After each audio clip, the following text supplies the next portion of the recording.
Hi everybody, welcome back to my channel. Today I do want to tell the story of Molly Darnell and what she went through on November 30th, 2021. However, I am going to start the video off with a tribute to Tate Myre. Tate was born on January 1st, 2005. What a cool birthday. It's probably a really cool birthday. However, his parents were probably like, for real? Because, if he would have been born on the 31st of December, his parents would have been able to claim him for the year. But he waited till the 1st. Tate had an absolute love for life. An absolute love for his family and friends as well. He loved to hang out at the tiki bar / beach at his home. He loved to hang out with his girlfriend Brady and her family. He loved hanging out with his buddies and being a clown. He loved hanging out with his two brothers, Trent and Ty. He loved shopping with them for his parents. Whenever there was a birthday or Christmas, all three of the boys would go do their shopping together for their parents. His favorite holiday was Christmas. He loved hanging out with his mom, decorating the house, decorating the tree, doing all the Christmas baking. It was a fun time for him and his mom. And he loved grilling in the backyard on the Weber with his dad. It was really hard coming up with his tribute that I wanted to write. There are so many stories of him out there. There's so many memories. There are just so many to sift through. I had a really hard time. I feel so bad for his family and his friends. He was a junior at Oxford High School on November 30th, 2021. He was on the football team. He was on the wrestling team. He was number 42 on the football team. There are just so many stories of him and what he was going to do with the rest of his life. It was probably going to be something with football. One little story, I don't even have this written down. It's just something that's just in my mind to just kind of tell you the person that he was. It's just a story I read and it stuck with me and is just like popping out at me. When he was playing football, two teams, at least that I read about, were interested in him to play football. Toledo and Michigan State. Michigan State was the place that he wanted to go, and that was his love. And he was asked to go to a game to check out, to check out the schools and their football team and stuff. And Toledo had asked him first to go on a weekend. And he accepted. And a couple days after that, Michigan State had asked him to come do the same thing on the same weekend. And even though that was his number one choice, his number one school, he still decided to tell Michigan State that he already had plans to go to Toledo, when Probably somebody else would have absolutely told Toledo that they couldn't go, they got a better offer at their number one pick, and most probably would have went to Michigan State. But not Tate. He kept his commitment because that's what he gave, his word. When he gave you his word, I read this so many times. When he gave you his word, he meant it. This kid is going to be so missed by the world, by Michigan, by his parents, his family, his girlfriend, her family.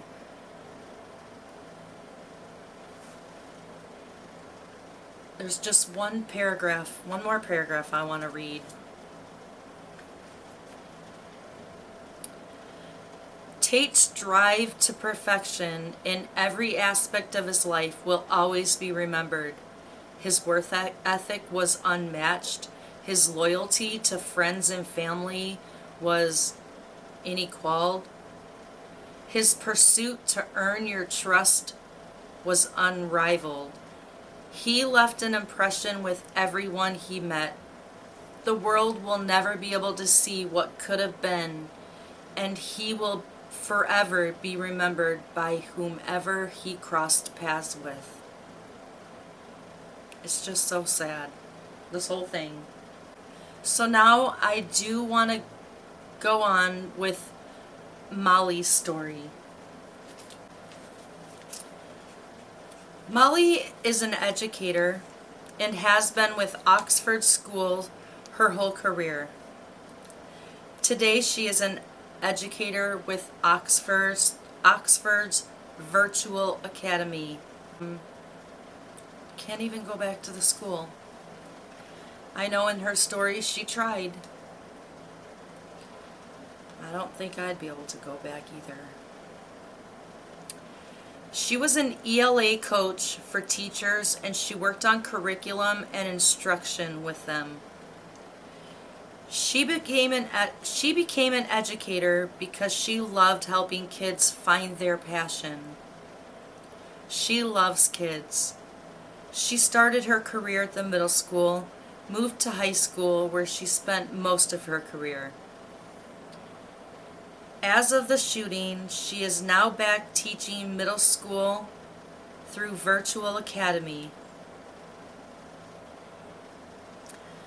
On November 30th, 2021, at Oxford High School, she shared an office room with 2 other people. Her room number was 224. That morning of November 30th, she was busy planning development for some teachers. She had a meeting with admin and a meeting with the media specialist to get some things in order for the next day. At around 12:50 on November 30th, a student had just left Molly's office, and she went to her desk to check emails. Her desk was located directly across from the door. The door was open. All of a sudden, a bunch of students go running and screaming past her door with their hands up. She at first thought there might be a fight. She immediately called the office, but it went to voicemail. She then got up and ran out the door.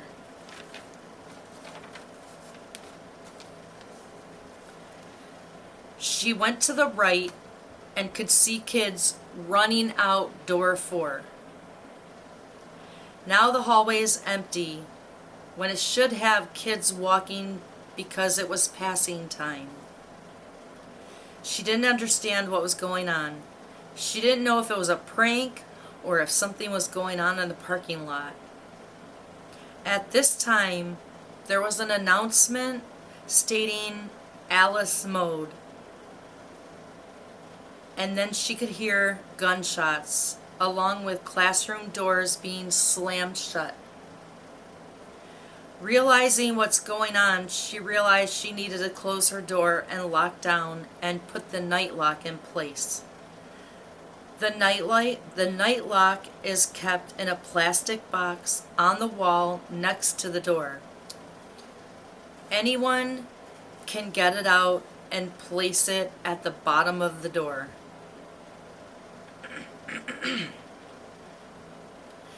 The middle school and high school have doors that open differently, so she had to take a second look down to place the night lock.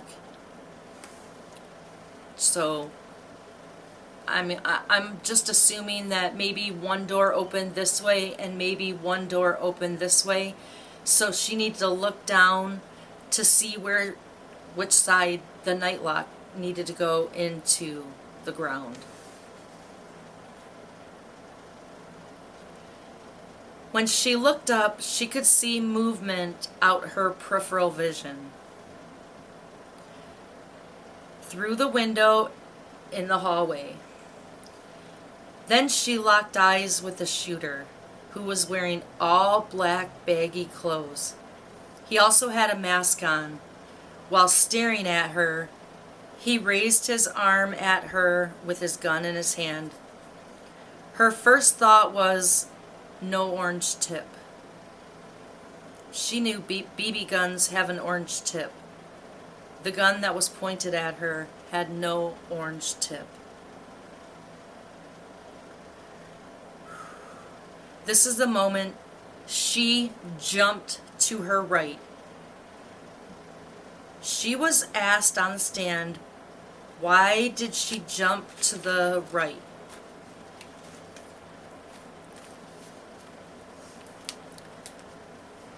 She said she believed he was going to shoot her. She was asked, and did he? She said he did. She was asked, what did she hear? She said she heard 3 loud pops. She said she could feel the power of the booms in her chest. She said it almost sounded like a cap gun. When she jumped to the right, she felt her left shoulder move back. And it felt like someone had burned her with hot water in her arm. She looked at her shoulder and noticed the cardigan she was wearing was ripped. She looked behind her where her desk was, and there was a bullet hole in the glass of the window that's right above her desk. That window looks out to the courtyard. She remembers thinking, this is real because a BB gun wouldn't do that. She was then asked if the night lock was in her door. She said no. It was still in her hand. She tried to move the filing cabinet in front of the door to barricade it, but it was too heavy. She ended up getting on her hands and knees and crawling over to drop the night lock into place at the bottom of the door. She then rolled a rolling cart in front of the door. She continued to pull the filing cabinet out. She just kind of shimmied it out so she could get behind it, because she was afraid that he was going to the courtyard to come through that window to come shoot her again. At this point, she is using both arms and has not realized that she's been shot. She had no pain yet. As she was crouching down behind the filing cabinet, she sends her husband a text that reads, "I love you, active shooter." Her husband replies, "Get safe." He got no reply after that.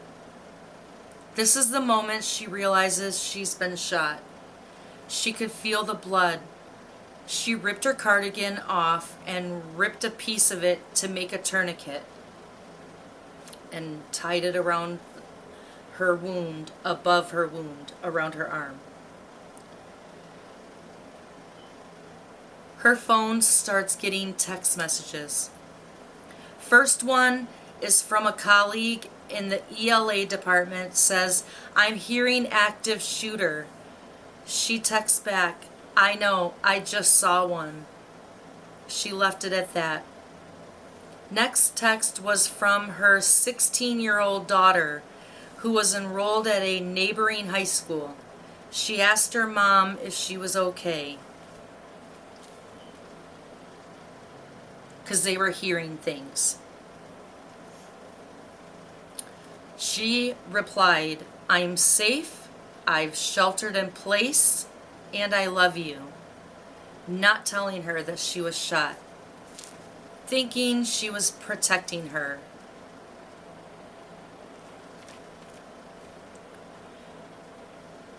She also has an older daughter, and she contemplated whether or not to call her, deciding to not call her daughter.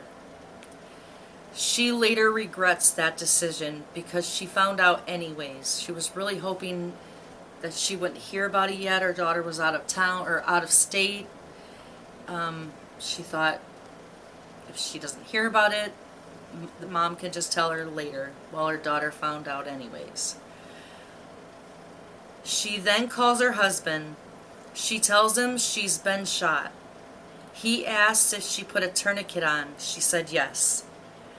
She starts talking to her husband about what was happening, but he kept telling her to stop talking. Shh, please stop talking. Please stop. She just wanted to talk to her husband. I mean, like, and she even said it on stand. Like, she couldn't even get herself to stop talking. So all she wanted to do was talk. Her husband had to let her go. He was afraid he was going to come find her if she did not stop talking. At this moment, there's another announcement that said we are still in lockdown. She got a text from a media specialist that said, "I didn't hear that." She told the media specialist, "Stay in lockdown." Molly was starting to shake uncontrollably. Then she starts hearing footsteps in the hallway. At this moment, she texts the teacher next door and told her that she had been shot. That teacher called 911. There was another teacher in there, and she called administration. A few minutes later, the assistant principal, Kurt News, was at her door. He says through the door, "Molly, are you in there?" Or, "Molly, are you okay?" She doesn't remember which. She answers back, "I'm here." But she was afraid to open the door. She didn't trust anything at that moment. Next, there were police officers at her door. They asked if she was injured. She says yes. She asked if they wanted her to take out the night lock. They said yes. She asked if she should open the door. They said yes. She takes out the night lock, opened the door while she was still crouched down. One of them scooped her up and rushed her down the hall and out door 4. They stood there while one cop rushed back inside the school. The other cop radioed for an ambulance. She was then taken to the hospital in Lapeer. She still at this point has not been feeling any pain. She was shot in and out of her arm, kind of like this end piece of your arm. It went in and out the back. They showed her a picture of her door and exactly where she was standing 1 second prior to her jumping out of the way to the right of her. And they showed her where the gun shot, where the bullets went through the door. And had she stood there and not jumped to the right, it would have been 2 to the chest and 1 to the head. That's what was said. I mean, she was standing exactly right behind the door at those spots. He was intending to kill her. Her hope was to go back to that school, to go back to work, but she couldn't. She now works at Oxford High School Virtual Academy. When asked about her injury, she says she still has numbness in her arm and there's visible scars.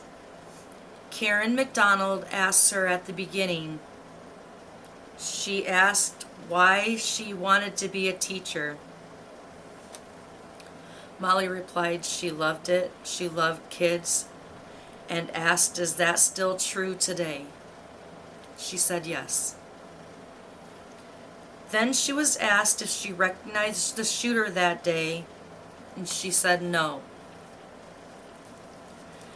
Then she asked her, do you see the shooter who shot you in the courtroom? She said yes, he's wearing glasses and an orange top. Now cross-examination. To me, the shooter's attorney didn't ask Molly anything of importance, literally badgered Molly on the stand. Started questioning Molly about the shooter. Karen McDonald kept objecting all her badgering questions till Molly said she knows nothing about the shooter and doesn't want to. Judge sustained everything and defense attorney says no more questions.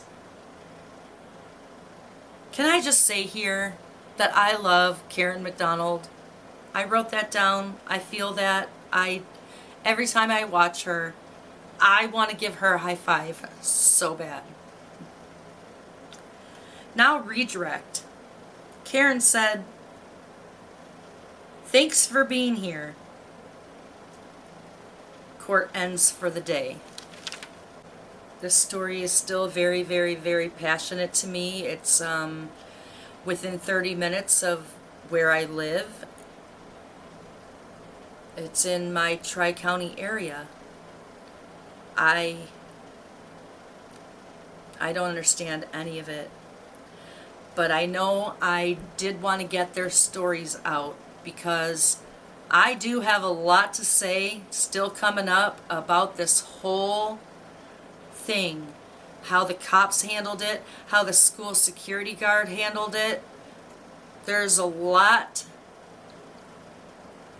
that has not come out, probably won't come out, but it's public information, so I will bring it out. But I did not want to start all of my Oxford videos talking about him. I really wanted to talk about the survivors and the victims of him. I feel like their stories need to be out there so they're not forgotten. I didn't know them, but I feel like I know them. With as much as I've researched about the victims, I feel like I know them. And I just wanted to give